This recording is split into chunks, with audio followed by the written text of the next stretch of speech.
Good afternoon, and welcome to the most interesting panel, I dare say.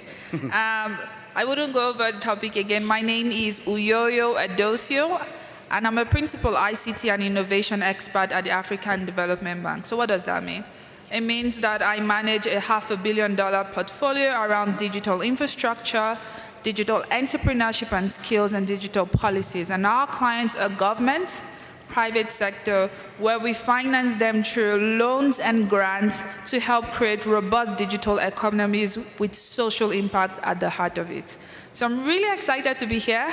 I have the easiest work. I wouldn't be answering questions, but we have this wonderful array of men. Oh my goodness. We need some gender balance in future. And so I'll allow my panelists to introduce themselves. On my left, Ferdinand, please go ahead. Yeah, so I'm Ferdinand Dragtstra. I'm from the Netherlands originally, living in Spain. About 20 years experience in HR, tech, and payroll all around the globe. Happy to be here in Kenya this time. Hi everyone, my name is Paul Kimani. I'm the CEO and co-founder of Workpay. I hope you guys are enjoying being in Nairobi and being in Kenya. If you haven't had a safari, make sure you do one before you leave. At Workpay, we are a HR payroll software company that is trying to do the same across Africa. Hi everyone, my name is Oyome. I'm the COO and co-founder at Raenest. At Raenest, we help businesses and freelancers get paid easily, solve a pain around invoicing, contracting, and then payments. Thank you. Hello. Hi, name is Amadou, Daffe. Run a company called Gebeya, a SaaS-enabled marketplace. We've morphed recently to really sort of be one of the champions within the gig economy industry in Africa. Thank you. So you can see we have really experienced panelists. Prepare your hard questions. We all know the world is changing. Everyone here has heard of ChatGPT helping students pass exam. I mean, that AI chatbot passed the bar exams. It passed the MBA. What's the implication of this for the future of work? And Ferdinand, we were having a discussion earlier. Mm-hmm. When people think about the gig economy, they think about flexibility in my time. So I don't have to give anyone my 9 hours. I don't have to sign over a non-compete. You talk about freedom to work when you want, but no one is talking about freedom of pay because we're still humans. Mm-hmm. We live in an uncertain world. And what are you seeing in terms of best practices of matching freedom of work and freedom to earn as a gig worker? Right. So the gig economy is very attractive if you don't want to work the 9 to 5 anymore. The pandemic was there. Everybody all of a sudden says like, okay, where can I work? Flexibility is there. Work is anywhere from home. You can apply for jobs all around the world working from home. You can work multiple jobs, even being with an employer. But the gig economy also makes you very independent, an independent contractor to companies. What does that mean when it comes to pay? That all of a sudden the pay is, you're a supplier to the company. And the 90-day pay period for paying products, etc., and paying invoices for companies affect you as a person. So what we try to do as CloudPay is really to bring tools to the world where people can access a piece of that pay already. So we work with companies to create a fund already apart when they approve the PO to pay a person when they contract them. And therefore these people who are contractors can then go in and we withdraw a piece of that. Can be 50%, can be 70% of the invoice already while they are contracted, or they can do that in pieces, for example. So we work with companies to bring pay to their contractors faster. Very interesting. Paul, I know you do similar in Africa, but then the infrastructures are quite different. Would you be able to touch on your experience in the African market and in general, how this AI is changing the trend in the gig economy? Yeah, great. So if you think about the gig economy from an African perspective, comparing to the global markets like the US, probably where it's the biggest, we still have some catch-up to do from an infrastructure perspective, from an opportunity perspective. But the good news is that we are probably seeing more growth in this market than any other markets. So if I look at what I'm seeing from a data perspective, or even what we are doing, is that you find people who are probably were working, let's say like software engineers probably, working in some of these companies when they get probably, laid off. They don't want to go back to 9 to 5. They want to just work, as contractors and also as just consultants, and which gives them more flexibility, and that is also on the rise. And also some other jobs, like think of freelancers, for example. I think markets like Kenya, Nigeria, I think also Zimbabwe and the like, there are so many, freelancers coming up doing things like around all kind of soft skills like writing, content, and it's actually moving on well. But as you said, of course, the challenge of infrastructure, but that is actually changing with time, and we are seeing that improving. But also the other thing that is also very important to note is that when some of these people leave from 5 and start doing the gig work, is that there's some of the things that they lose. So when you're you're in the gig economy, you actually get flexibility. It could be time, could be money, but also you lose some kind of benefits that you're able to get from 9 to 5 kind of work. But now bringing the AI, the new kid on the block, into the context, and you ask yourself, how is this actually going to change? I know all of us are seeing the crash from a global perspective. So companies are actually looking to how do we minimize our costs? How do we make more profit? So to start with, I think people are actually going to use AI a lot in automating some of the processes that they do. And for sure, that is going to actually cut some of the jobs. Yeah. So some jobs are actually going to go away. Yeah. On the flip side, the AI is also going to make these companies more efficient. Yeah. Think of, for example, a space like hiring.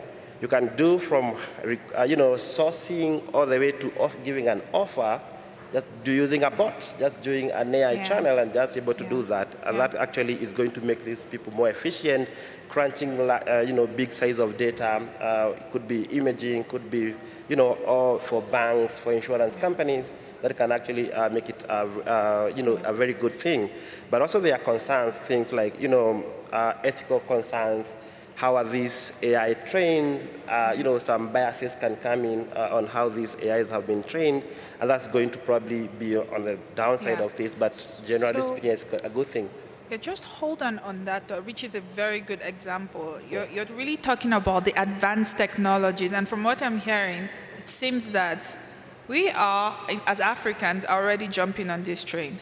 And maybe coming to you, Richard, what do you think, because from your line of work, are the trends that have made Africa, even giving us the impetus to start talking about AI, where, I mean, there was a New York Times article that refers to Africa not even less than 10 years ago as the dark continent.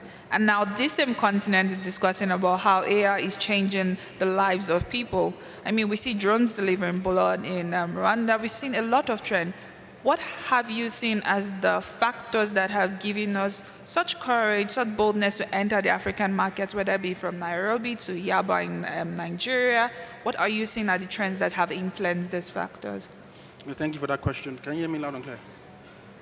Sorry, can you speak in the... Hello?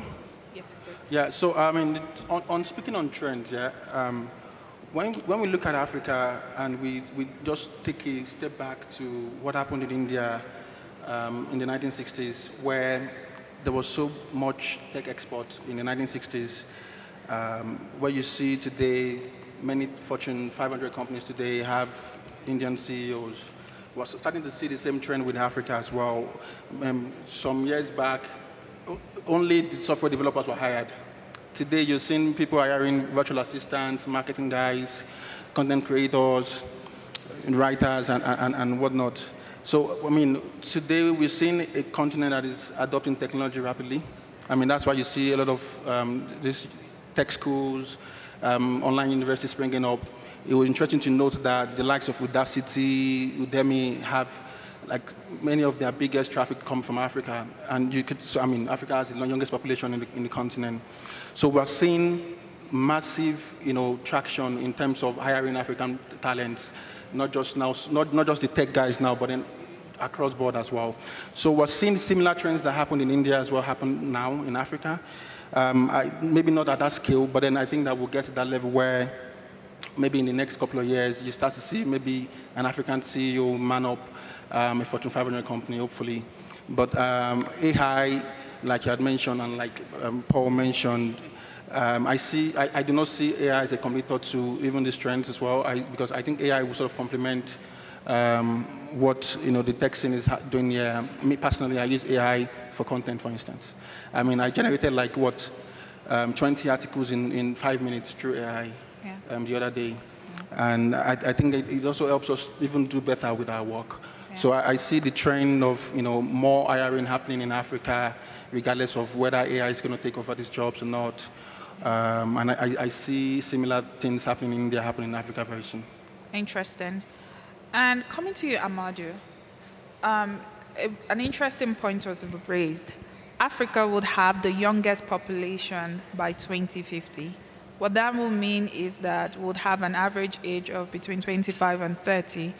And as a policy analyst and a social economist, when I look at the statistics of how many youths are unskilled, how many youths are even in terms of categorizing the skill, advanced skills, intermediate skills, in areas that matter, I worry. And now bringing it to the gig economy, we see in the 9-to-5 that it's very difficult for youths to secure employment, and it's on the top priority of government agenda. What infrastructures are we putting in place for everyday young people to employ themselves? Our infrastructure is not as developed as the Western world. We do not have strong social policies that allow for benefits. So what are you saying now, the innovations that are helping the gig workers in Africa thrive? And please give us some insights from your work. Right. So the social structure you're talking about didn't exist in the US when freelancers were starting off. I think at the time, I spent a lot of time in the US and I was a consultant on the side. At the time, I was just trying to earn extra income. And then a wave of, I think it was a big recession around the 2000 and so. A lot of people were losing their jobs. So they figured, you know what, let me just get a gig work or something like that to survive. And then eventually there's a massive number of population, working people in the United States to do consultancy. So I wouldn't guess that African governments will come up with social policy for this to happen. I think it's bound to happen. Young people are looking for jobs. So there's 3 levels of gig workers, in my opinion. From 0 to 1, you need to have a skill. So you can either get it from school or for somebody's, what they call TVET, training vocational education, or training school, what have you. And it doesn't have to be specific to software engineering or IT, right? There's TVET school that teach you how to sew, how to make clothes, right?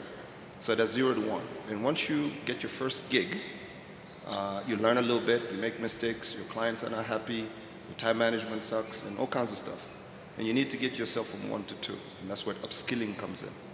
You need to identify as a gig worker what are the upskilling opportunities out there.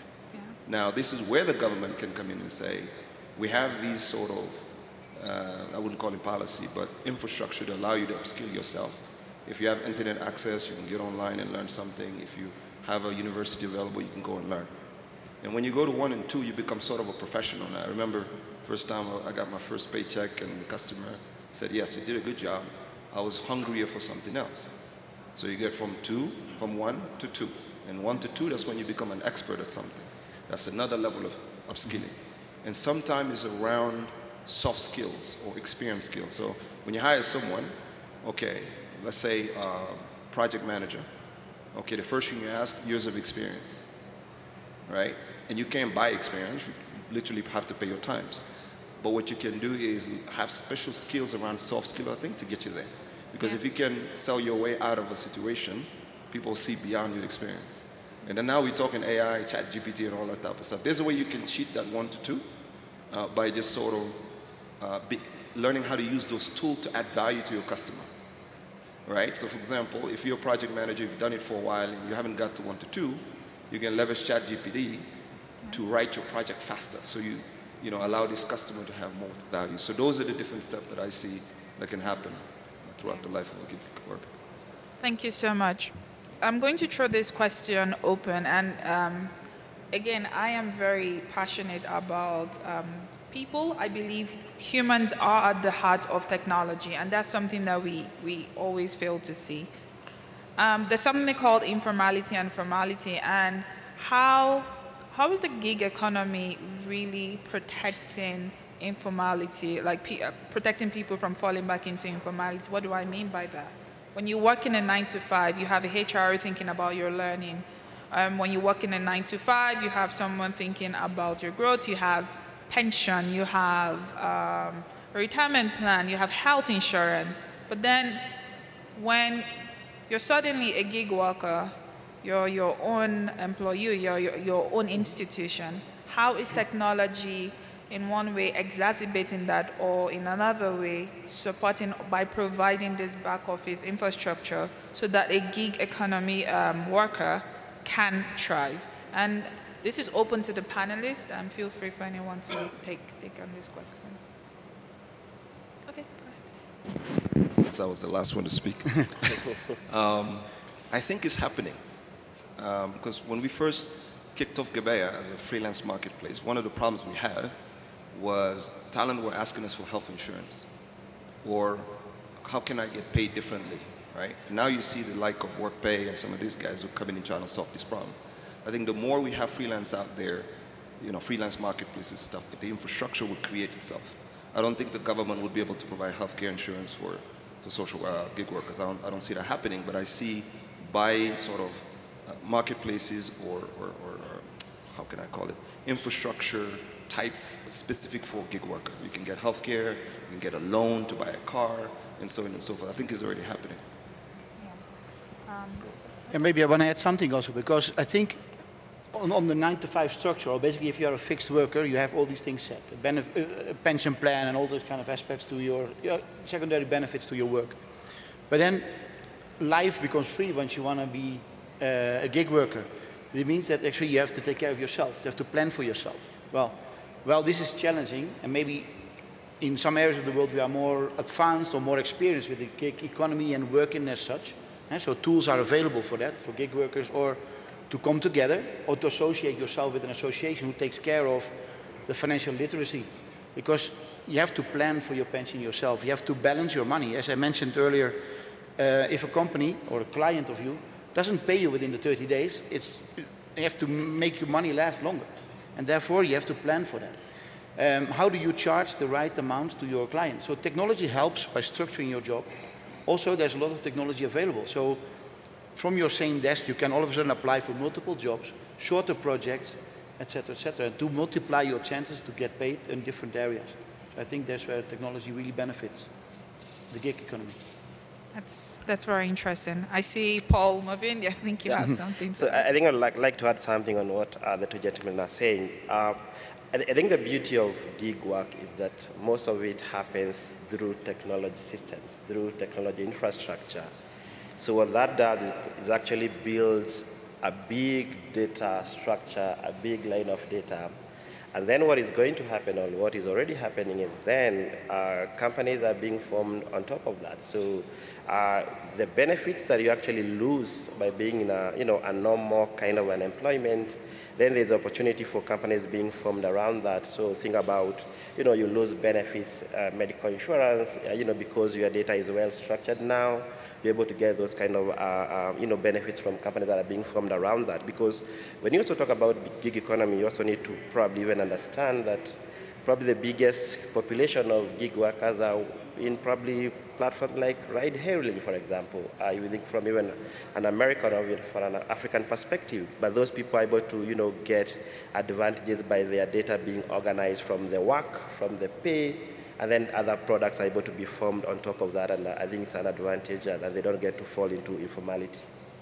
Right. Yeah. Very, very interesting perspective that have been brought up. Now, imagine I am a gig worker and I'm working in Nigeria. I have intentions of working in Kenya.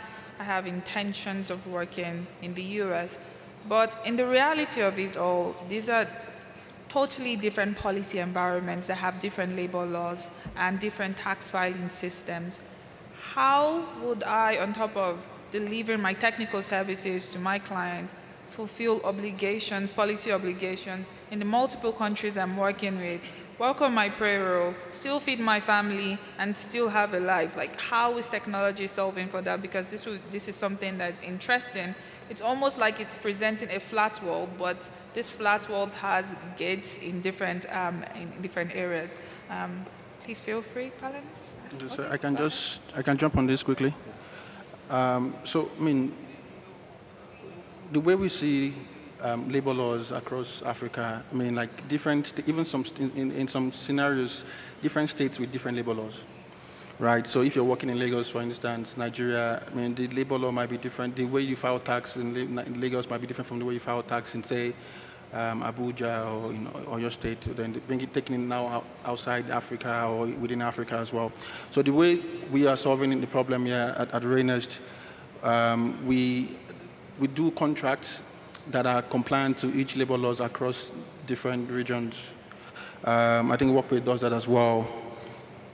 So a freelancer that is working for different companies that needs to file, say, W-8 tax form in the US, for instance, platforms like ours provide that kind of infrastructure for them to be compliant, and so because of platforms like ours as well, it makes it easy for an employer to sort of want to even hire you as well, because they are also super sure that they are not going to be breaking any law, because they have platforms like us, Workpay as well, that sort of take care of the compliant aspect, the labor law aspect of things like that. So, from tax to pension to, health insurance, maybe there are specific contracts or specific guidelines that infrastructures like ours provide, just so that these people are compliant within the labor laws of each state that they're operating in.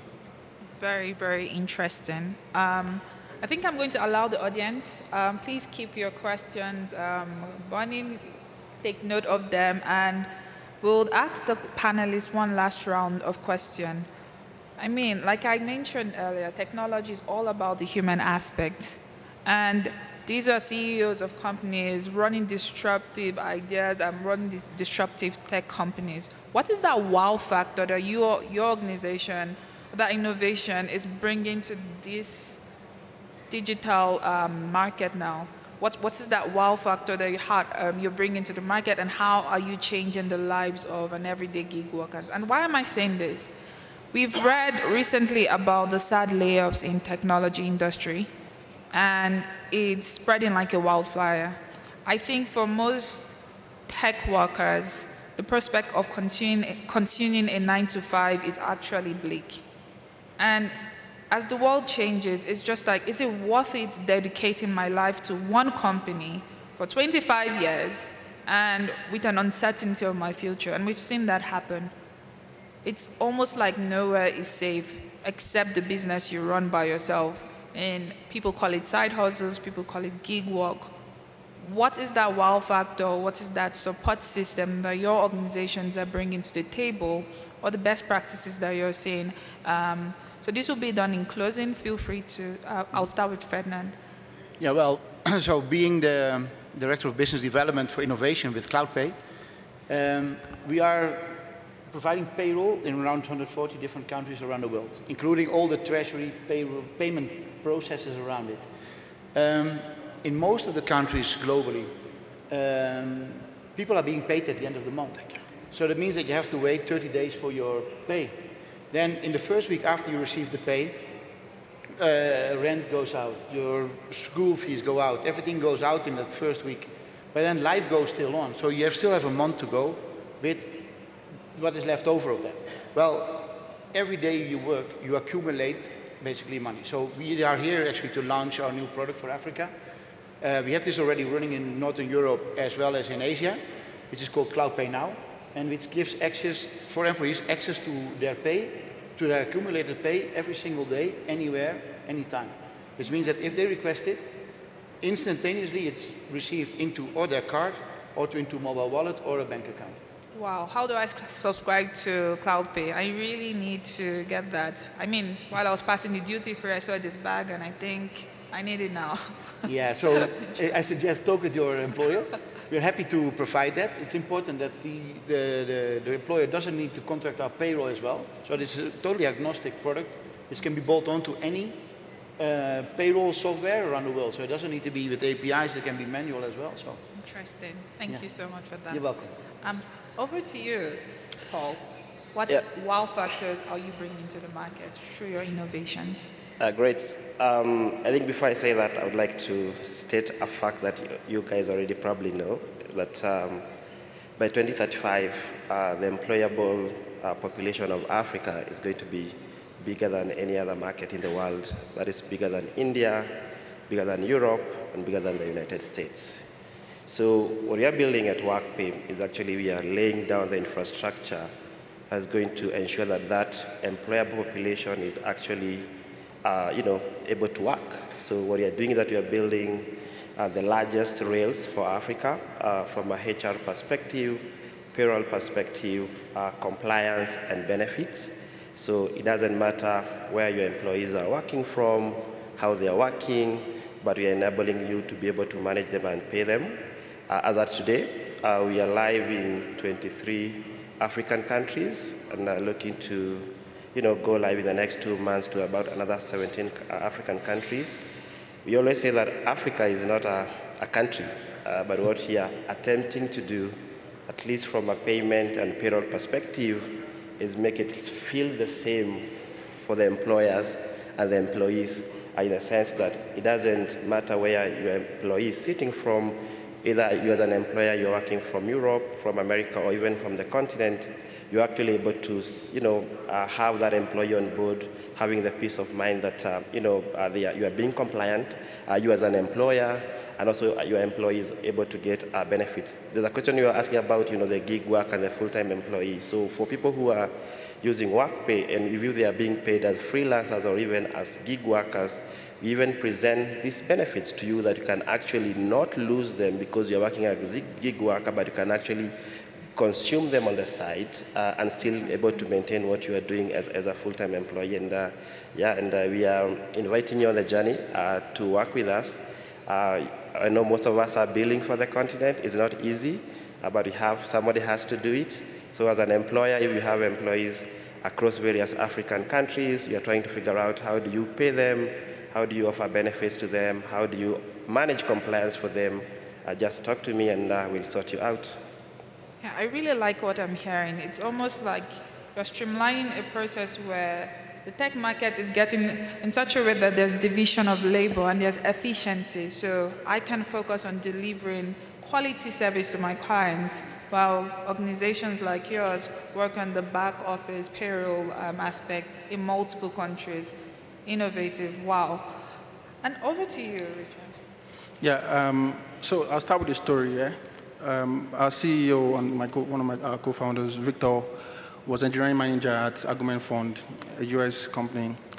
And then he had a distributed team, he had engineers in San Francisco, India, Nigeria, Kenya. And he was going to hire another engineer in Uganda. They've done the interview, a female engineer, by the way, and massive, like this super talented engineer in Uganda.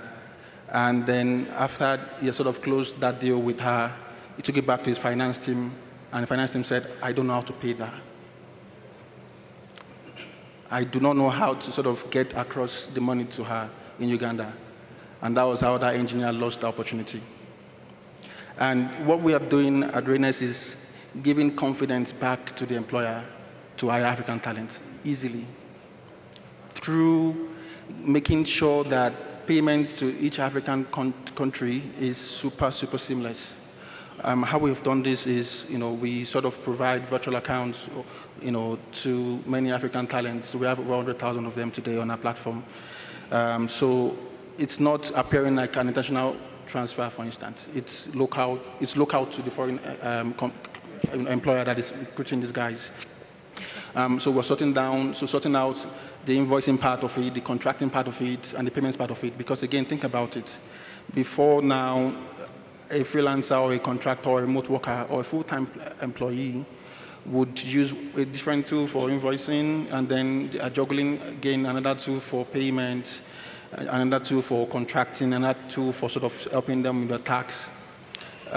So we sort of build this, tool that helps these guys receive international payments for their work easily. And we started with Nigeria. Over 100,000 of them are using our platform to receive payments. And that's pretty much our wow factor, to give confidence to whoever is hiring an African talent, expose more opportunities to the ecosystem, yeah. Thank you, that's interesting. And Amadou, over to you. I think before you answer your question, it sounds like we've been only focusing on tech gig workers. What of everyday guys like me, who is a policy analyst, a lawyer out there, and I also want to get on this gig economy work? What's in it for me? What's out there in Africa for me, and how can I jump on it? Can I start with the wow factor first? Yes, please go ahead with your wow factor. Obviously, I'm excited. So wow factor is, I think, built within the DNA of Gebeya, because me and my co-founder had two different purposes. I was trained as a software engineer. I wanted to clone myself across Africa. Hence why we built an edtech company and then later become a freelance marketplace. My co-founder wanted to invest on the best developers who can become entrepreneurs. So our premise, our belief is to say any gig worker can potentially own their own business. That's the end goal. Because if they own their own business, they can hire other people, right? That's the ecosystem we're trying to build. So what it means is, when we first started off, we built an edtech company. We're just training people, as many as we could, and then later put them onto Gebeya.com, which is our marketplace. Now we're offering SaaS solution for these entrepreneurs or these gig workers to build their own SaaS platform. That relates to your question about lawyer. In any African country, if you look for a lawyer, it's pretty hard. You have to call someone, negotiate pricing. Sometimes you may not even have enough time before you find a lawyer. But yet, in most capital cities in Africa now, you can order Uber, right? So what if we can help someone else to build their own lawyers marketplace? That's the morphing of Gebeya being a SaaS, which we offer you the solution, but we also have our own marketplace, which is purely tech talent. So that's our Y factor. Interesting. So we're going to pause here. We've heard a lot. ChatGPT, gig work, back office support. There's a lot of disruption happening, and I'm very keen to hear questions across our audiences. So feel free to raise your hands if you have questions, contributions to any of the panel. So I see a hand behind, and there's someone with a roving mic. I think so. And then after the gentleman, is that a lady? It's quite dark. Yes, the lady, Yeah. I think blue. Please go ahead with your question. All right, thank you. I kind of came late for this, but I don't know if it has been answered. So I think someone spoke about the regulation aspect. I, for one, tried to get a gig in a country, I think Poland, and they gave me like a lot of contracts to read, and I had to do some tax identification and all of that. So is there like, or is anyone seated among the panelists that is solving the problem of the whole regulations aspect, where we can have like easy access to a lawyer that can help me to read this, or help with the tax processing access, because I had to look for a lawyer to process my tax identification number and all of that, register a new DOM account. It was a long process, actually. So is there a company currently that kind of helps to shorten this whole process so that it's just like a very, very easy thing to do? Very interesting. Do we want to take that question? Anyone on the panel? Should I repeat? Yeah, please repeat. So, correct me if I'm wrong. She got a gig opportunity in, I think I had Holland, and the documentation in terms of contracting, paperwork that she had to fill was, it was a lot. And she's thinking, are there organizations that really support gig workers with this legal documentation of contracting, tax identification? So I could just walk up to you and say, hey, I got a job in US. Can you interface with me and this organization and help me get the paperwork done? I just want to resume my employment and start at a certain date. Okay, let me quickly attempt Was that this. correct? Just to confirm? Yeah, but so we're not so, I'm not sure if any of the guys here are solving it from a lawyer perspective, but then we have a similar company in Netherlands that has like maybe 20-something Nigerian staff, and the way they do it is we give them the contracts via our systems. So we already have like a fully compliant contract via our platform that they share with their staff in Nigeria, for instance. And it's compliant with labor laws locally, and also it doesn't also eclipse their own laws as well over there. And so they can when this employee is now signing this contract, it's pretty much legal. So that's how we solving that issue, because it's now from a company perspective. So a company can onboard themselves on our platform and then send contracts to you in Africa. And the contract is coming from us actually, because we've already had lawyers look at it and it's fully compliant. So the company just has to trust the platform that is providing the contracts to them. But from the lawyer perspective, I'm not sure if there's any company that provides a lawyer for you to check these contracts out. But then that's just another way we solve this problem. In essence, Richard from Raenest is your guy. You need to have a discussion with him after this to really see how they have solved for that. There was someone in front. Please go ahead. Gentleman with the black T-shirt. Yes. First of all, the article about the dark continent was not the New York Times. It was The Economist. It was 20 years ago. What I wanted to say is that we have seen that the gig economy has had a negative impact on worker protection, and for instance, law that has been, again, protecting workers, setting back like almost a century. We have been seeing that also in the developed world, in the US, and also with taxis and with hotels in Airbnb. What can be done about this, or has there been rigorous conversations about such things? Did anyone? Sorry, I don't think the quality was quite good. If you could repeat the question. Yes, what I was trying to say is that there have been problems with worker protection. For instance, like conventional work has evolved over the century to allow for worker protection, like a lot of the regulation and let's say the red tape local exists protection. For a reason. Yeah, exactly. So we have seen that a lot of the side effect of the gig economy is that it has stripped away worker protection in favor of move fast and breaking things. And I do not think that conversation has been had enough. Very, very good question. I would repeat what he said. You know how many countries have local content law protecting their citizens in jobs. So I know that Nigeria, where I'm from, there was initially in some sectors, it has to be 70% of local content employed. And I know that that has been applied across multiple countries. Now, with the emergence of gig economy, what he's asking is that is being eroded. So how do you even apply local content? Do those policies even exist in this flat world of the gig economy? And how are we protecting against that? Is it a dog eat dog?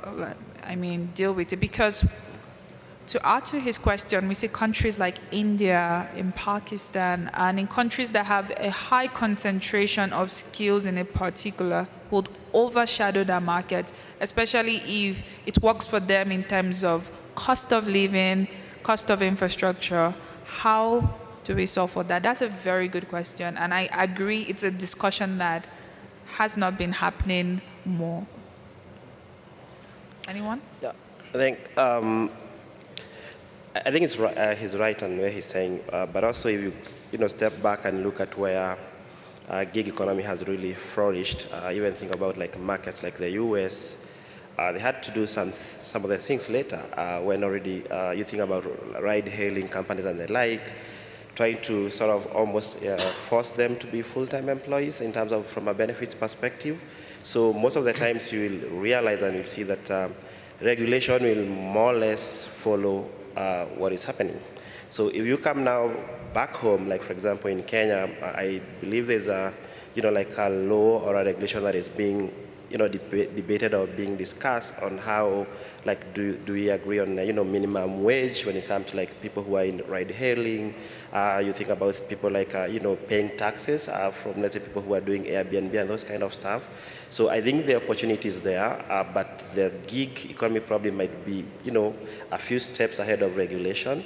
But I believe, and that is already happening, that governments and the regulators will always look for ways for them to be able to, protect the workers and, give them the opportunity to be a part of it. But if you look at it, also is not like really a bad thing, because if they start enacting some of these, regulations, like from day one, they're going to stifle that. They're not going to allow them to be able to grow.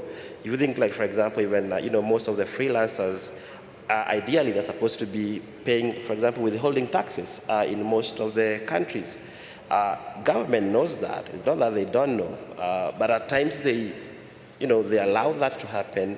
And then they allow, you say that, some of these people don't have jobs. If you stop them from doing that job, it's going to have a ripple effect to you as a country, as opposed to when you put a regulation that stops these people from doing what they are doing. But I think with time, the regulation will be there, but it will always be behind the technology advancements. Yeah. And I think to add to that is like what we have seen in the pandemic, like food delivery service, or people were picking up and on the motorbikes. I think here the Boda Bodas. We have that system in Europe. You see them also global. Is an example of that. All their riders were independent workers. So those people had to take care of themselves. More rides, more money. No benefits at all. If something happens, it's their own, at their own expense, with their motorbike or whatever vehicle they use. Governments all over the world are adapting to that. So, for example, we have seen that in Spain, for example, they had all of a sudden to take on from, in 1 quarter, 5,000 of these riders as employees. And therefore, they have been taken care of. They become part of a social system, a social security system, they withdraw taxes, etc. And we as a company, for example, have then had to take care of that onboarding of those employees on payrolls. So you see that sometimes because of the high taxes, then those companies withdraw out of a market altogether. So there will be a lot of movement around that. And I think it's important to see that, okay, what is first? And as you say, Paul, what is first? The regulation, and then make it very difficult to maneuver and be innovative in the market? Or first innovation and then see how we can then adapt the regulation around it? Yeah. I think I would also attempt to answer this question. What countries would have to do, it wouldn't just cut it to say, everyone in your tech company must be employed from my country. You have to be intentional with skilling. So if you want your country to be the AI epicenter, you have to build proper training centers with a lot of incentives to train youth and mass and plug them intentionally to a market. So I think national skilling agendas as we know them would have to evolve, where it's a marketplace now. You're either good or you're not. And like Paul said, the regulation will catch up, but should the regulations be a hindrance? I do not think so. Are there any other questions?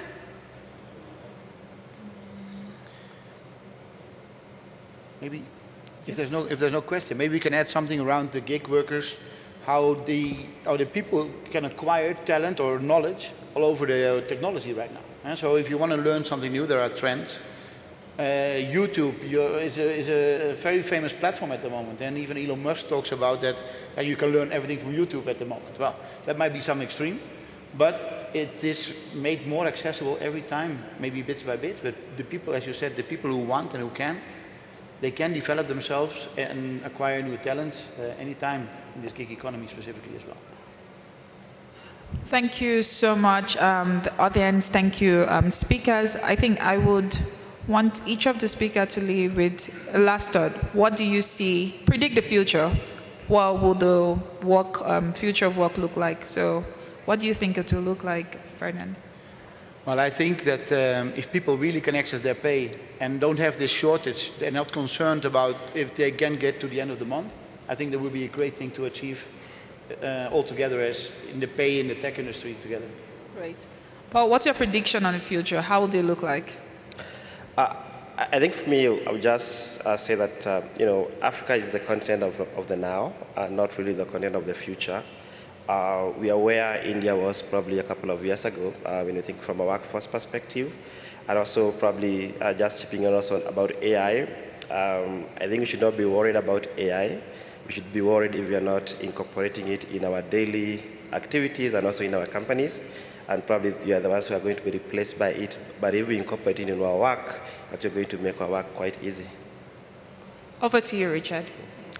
Predicting the future would be that more African young workforce would be employed by foreign employers rather. And the reason why I'm thinking that way is, I mean, from the data that we see 800% year-on-year increase on hiring in Africa from foreign companies actually, and this is greater than all continents combined. And the layoffs happening in the tech scene abroad, I sort of see it as people would sort of switch to Africa at some point to maybe affordable labor as well. So I see Africa as a hotbed for talent, in the future. Interesting. Amadou, please take us there. Yes, so I think the gig economy industry is inevitable. I think it's going to be very prolific, right? Across the continent. I could sort of predict there's going to be a lot more platforms, not just matching, but payments, loans, healthcare. Yeah. We already have an informal sector in Africa. In every city you see people selling. Just how do we put them into systems, into technology to allow them to be more efficient and earn more money, but it's inevitable. Yeah, so you've had it all, whether you're thinking of starting your own side hustle or you want to run a more focused, streamlined business. The gig economy is here to stay, and I like what Paul said, Africa is the now, not the future. So please feel free to give a round of applause to these wonderful speakers. I think we have to take photos, do we? So we will just come towards front of the stage and take a group picture. Thank you so much, wonderful audience, for your attention.